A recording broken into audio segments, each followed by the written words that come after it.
We cannot be treated as enemies. We cannot be flooded with tariffs and at the same time be requested to work together on China or to work together on energy and security. Right. The US have to decide if we are allies or adversaries, and there is no way we should be in a tension. We should work together.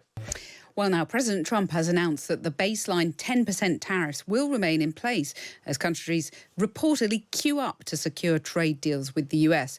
The White House has repeatedly claimed that countries have been joining along line, as they say in America, to sign trade deals, while its trade war with China continues to ramp up.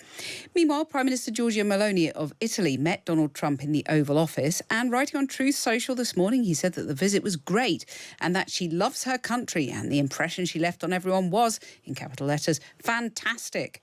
Well, let's speak now to Brando Benifei, who's Italian MEP and chair of the EU Parliament's delegation for relations with the US. Good afternoon, Brando. Donald Trump and Giorgia Meloni both talking up the prospect of a trade deal between the US and Europe after that visit to Washington I was just referring to. Is that a triumph of hope over expectation, however? Well, to be frank, let's be realistic. What happened really is that Meloni has pledged to give more purchasing from Italy to the Americans on the energy, especially specifically the liquefied natural gas, and also more investment from Italy in US. What she got from Trump was just a promise to come to Italy to have an official visit and maybe meet the European leaders, the European institutions there. To be frank, I don't see any real result. However, Right. we could even say it's good because there is no disaster. I see, yes, the bar's very low. But I wonder whether then there's a parallel with, she has this rapport with Donald Trump. Keir Starmer, made much of his own sort of personal relationship with Donald Trump. But actually, when you look at it, what have either Keir Starmer or Giorgia Meloni got out of it? Well, I think it's very important that UK continue to coordinate strictly with the EU.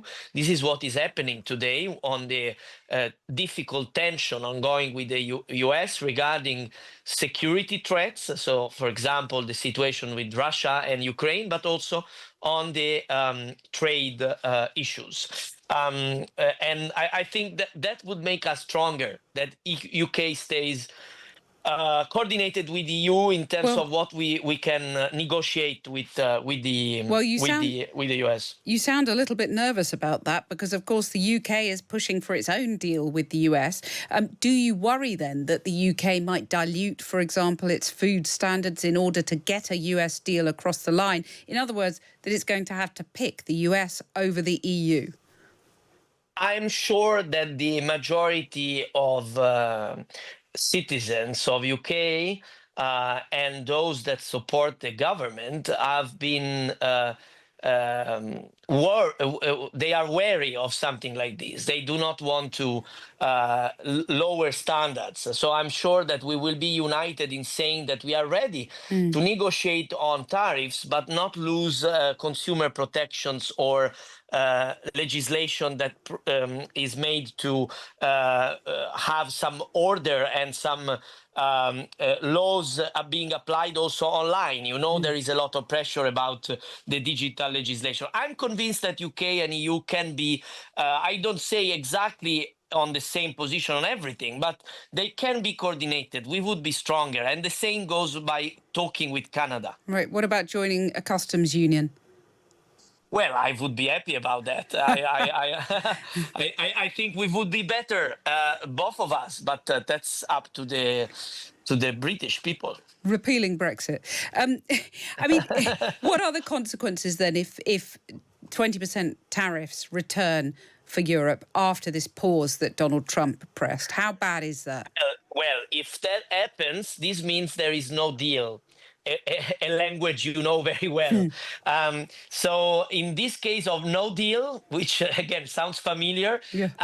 as a debate, then we would need to go for much further retaliation, which would mean activating the anti-coercion instrument of the EU, which means limiting the economic presence of US in EU and limiting the access to the market of US companies, and also targeting the digital and financial services. That's why I get from those companies, the tech companies, the financial services companies, a lot of push for this deal to be made. But this depends also on the Americans. They cannot ask us for something we can't do, which means either accepting very high tariffs without counter acting, or accepting to revise legislation in a way that is not acceptable. Our legislation is decided by us.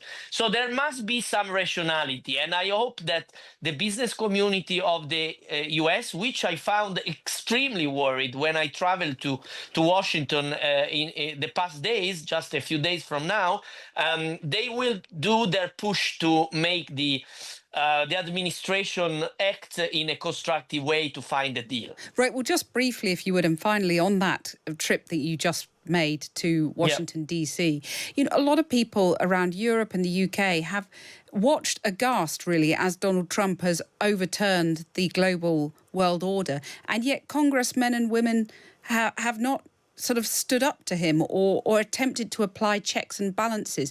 Did you find any intention to do that amongst the congressmen and women you met?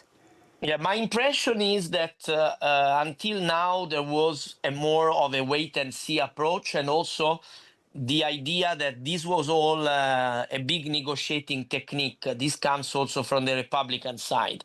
But now they are starting to understand that it might not be like that, and that the moves of the president are not so predictable, and even the members of his own administration don't know what he's going to do. In fact, on trade, he decided himself with his counselor Peter Navarro in the White House, not with the trade secretary or the trade representative Mr. Greer, who was in the Congress talking about trade, unaware until the last minute that the tariffs were going to be suspended. This was really ridiculous, to be frank.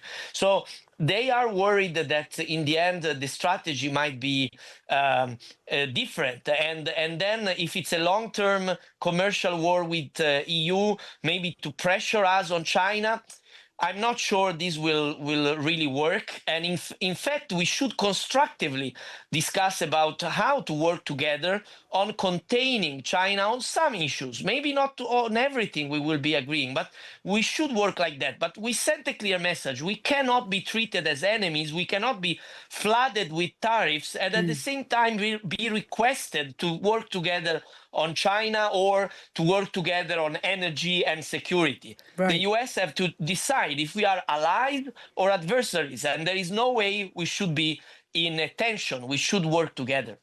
Brando Benifei, thank you very much for joining us. Thank you. Italian MEP there, giving the perspective from Europe and Italy indeed.